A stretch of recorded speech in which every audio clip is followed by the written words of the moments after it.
Hey everyone, the one true Sir Salty here. I'm here to talk to you about the achievement Technophobia in Endless Dungeon. Definitely a tough one, but we'll figure it out. I decided to take the silent punch beverage choices at the bar. Since we're mostly relying on heroes this match, it does provide some good bonuses such as speed and damage.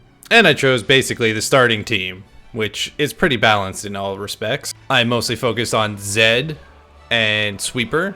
I prioritize food over industry unless industry is drastically low like I was here, and focused on any upgrades I can find for the crystal bot, like as you normally would play of course, but you know, just really making sure to go out of the way and kind of doing things at a brisk pace.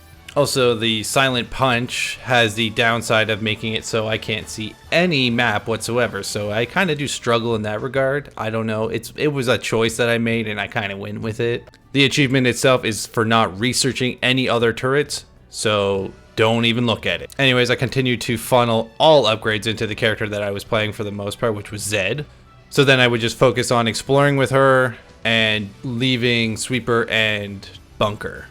And simple choice with Zed, just go with anything that gives you fire rate, gives you any damage, and anything that increases her damage of her active skill. Like, it's very simple choices. Obviously, you don't really need defense too much in this mode, especially I was playing on easy, which I do recommend. I think there is even an easier mode called friendly.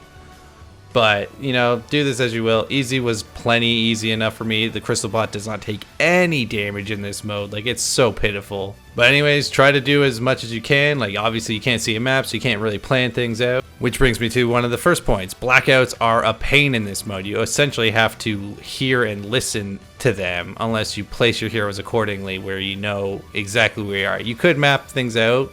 It might be easier for you, but I kind of went in blind with this one, and it kind of worked out.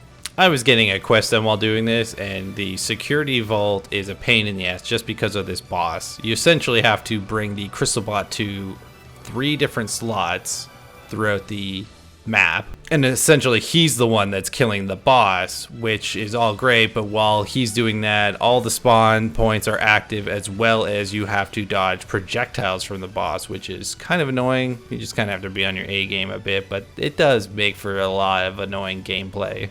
Either way, I persevered. You can too. So again, main things are focusing on making sure I have plenty of food, so if I need to upgrade any more heroes just spontaneously, or just decide to buy a bunch of med kits, that's fine. That's usually what I go to. And generally you'll have a decent amount of construction anyways, so, and you're only building cheap turrets. I'd also like to point out that I did not buy a cache, so if you do buy a cache, you do have the option to find, like, to start with another turret, because the whole point of this challenge is to not research. Shoving turrets is completely fine when you see that they're upgradable, so go nuts on that. I'm just reiterating things here that, you know, that's how the achievement works. Just not using the research to get any different turrets. Using the cache is fine. Getting that extra turret, that works. You're not researching that. You just kind of it just gives it to you. Just don't research turrets. Getting some sweet legendary gear is always nice though. And despite playing quite a few runs in my day, I didn't know special waves was a thing. And I saw Invisible Blast, I'm like, oh god, the worst enemy type in the game. And you know what? I was 100% right. You get a whole bunch of the guys that fade in and out of reality when they get low health. It's a pain in the ass. They can just go right by a bunch of your turrets, so you have to kind of plan around them.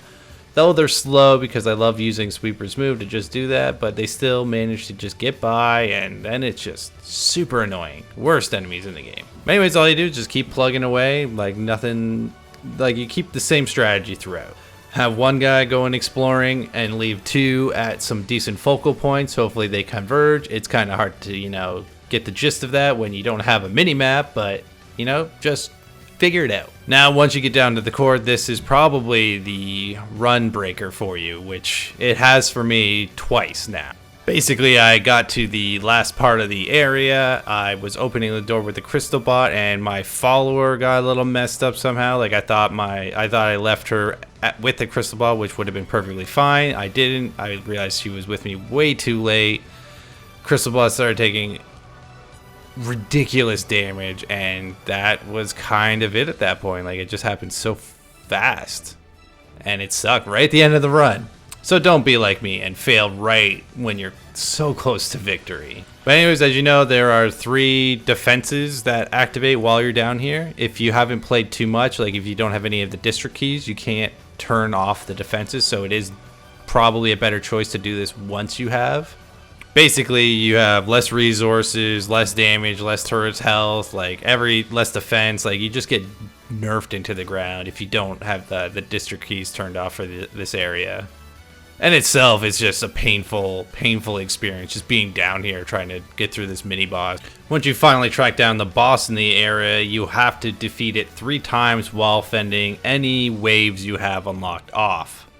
And the worst part is this is where you have to hopefully have a good light stash, because every time while you're fighting, you have to whittle it down, and when it gets pissed off and leaves, it will shut off the lights and shut down everything in the room. So you have to turn them back on immediately to keep everything flowing properly. So just make sure you're staying on top of your defenses. Make sure everything's covered. Try to make sure the crystal... Just throw all your industry down. Like, you have cheap turrets, you might as well use them. It's nice when the boss decides to spawn with your main damage dealer, because that made one of these rounds actually fast. But yeah, once you handle that, use any leftover foods you find on tons of med packs like I did. I got 17 of them. Great choice. So then you're able to go to the boss room, just throw any turrets in any of the slots available and set either AIs in opposite sides of the room. I tend to just kind of focus on using my one character here, and then I'd switch back and forth to mostly just sweeper, just to repair any turrets that were just completely destroyed. I have next to no wit on Zed because of a sweep passive for more damage. And I would just kind of alternate, like I'd pop their ultimates, I'd kind of switch things up a little bit, but mostly just stick to Zed, kind of focus on crowd control, and you know, hopefully the turrets will do something. And anytime I might have taken a little hit, just pop a med kit. Like, don't even think about it one way or another. Just keep focusing, just do the damage. Try not to stand in shit. I know I've stood in some stuff here and there that I didn't need to, but I'm pretty good at dodging. And then just medkit, always medkit. As soon as you take a hit, you'll have all the time in the world to heal. Now, there should be 3 phases of a fight where the boss will disappear, spawns will come in, then the boss comes back, does a new attack. Yeah, like it was pretty straightforward, you know. Just keep multitasking, keep that crystal bot safe as you can, and just keep focus firing the boss as soon as you see him. If your character's fast enough, you can kite them around pillars very easily, though it kind of works better if the AI can be, you know, is actually focusing him. Like, the turrets don't do that crazy of damage, so you don't have to worry too much about it. Also, I love the passive for the crystal bot upgrade. You can get it to shoot a laser, and it is just phenomenal. It's great defense. The boss should have went into, or should have been dead, but you know, that's how that works. Get him to low life. Oh, let's do more stuff. And then as soon as it spawns, it's gonna die. But yeah, it's not very nice of them. So yeah, you got here. You finally did it. Hell yeah. Do that sweet, sweet walk of fame. Woo. You did it. This is where you'll get your achievement after this cutscene is over. Unfortunately, you can't skip it.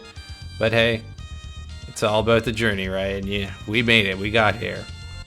Sorry, I would have put a little more thought into what I was talking about. I hope my advice was helpful. But I hope this helps for anyone who is playing the game, and hope you get your achievement. Hopefully only one run as well. So yeah, thanks for watching. If you like what you saw, you know, subscribe. I'm gonna do more content across all these games that I got now. Let's just keep this going. So I'll catch you on the next one.